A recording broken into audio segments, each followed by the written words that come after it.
Imagine surviving a train crash, then a plane explosion, then multiple car fires, then getting hit by a bus, and then, after all that, you win the lottery. That's the story of a man often called the luckiest or unluckiest man alive. But here's the thing, almost none of it can be proven. This is the story of Frano Selak, a man who may have cheated death 7 times, or may have created one of the most famous modern myths ever told. Frano Selak was born in 1929, somewhere near Dubrovnik, Croatia. Even his birth sounds like a story someone might exaggerate later. He was reportedly born 2 months premature on a boat in the Adriatic Sea, with his father cutting the umbilical cord using a fishing knife, which already sounds like the opening scene of a movie. But according to some sources, nothing unusual happened in his life for over 30 years. No miracles, no disasters, just normal life. Until 1957. The first story begins simply. Selak, now a music teacher, is riding a bus after a school trip. Suddenly, the steering wheel breaks. Not malfunctions, not slips, breaks off. The bus veers off the road and plunges into a river. Now, you'd expect casualties, but according to Selak, no one died. The river was shallow, everyone survived, which is already strange, because in most near-death origin stories, someone dies. Here, nobody does. 5 years later, 1962, Selak boards a train traveling through a cold canyon. It's raining, the ground is unstable, and then a mudslide hits. Rocks crash onto a bridge, and the train derails into a river. This time, it's serious. 17 people die. Selak claims he was sitting next to an elderly woman. As the train plunges, he tells her, "Hold on to me, hold your nose." Then he breaks the window, pulls her out, and swims to safety. He survives with a broken arm, hypothermia, but he lives. And so does the woman.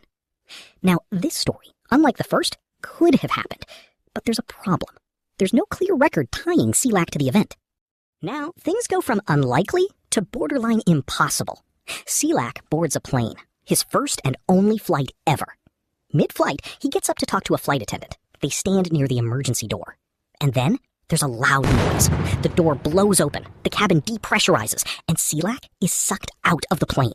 He falls from the sky, about 800 meters. He loses consciousness midair and lands in a haystack. He survives. No broken bones, just a coma for a few days. Meanwhile, the plane crashes. 19 people die.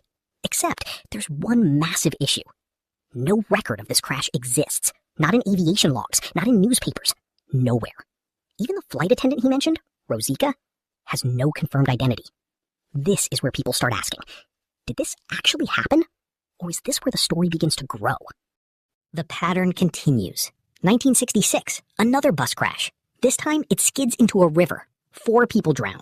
Selak swims out with minor injuries. Then the 1970s arrive, and things get weird. Car fire number 1. He's driving with his wife. She smells gasoline. He brushes it off.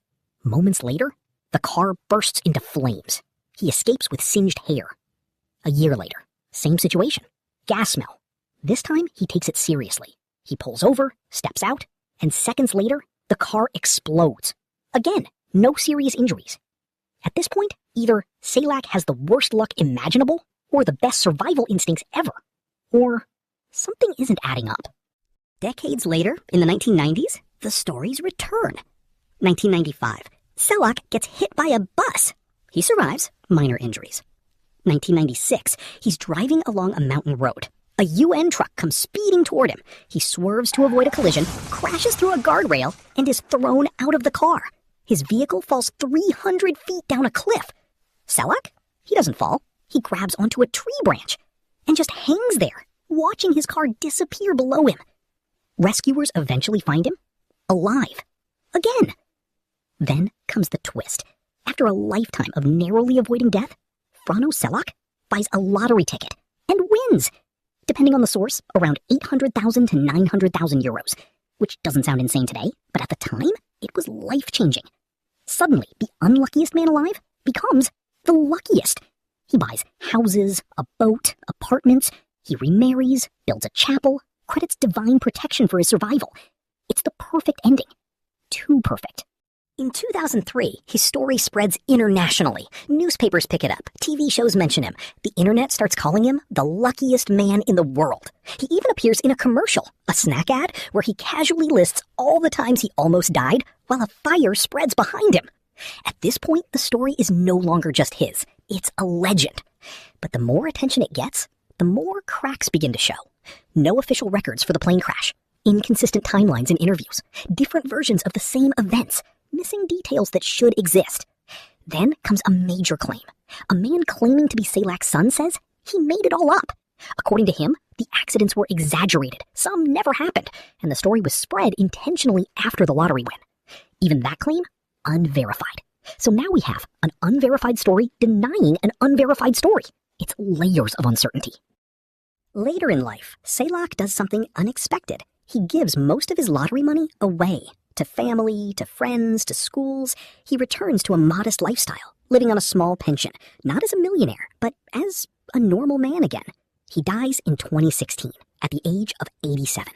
So what was Frano Selak? A miracle survivor, a storyteller, or just a man whose life became something bigger than the truth? Because here's the reality. Even if half of his stories are true, his life is still incredible. And if none of them are, then he created one of the most believable modern legends ever told. Either way, people remember him, not for being a teacher, not for his music, but for something far stranger. A man who either survived the impossible or convinced the world that he did. And maybe that's the real story. Not luck, not survival, but how easily a good story can become reality.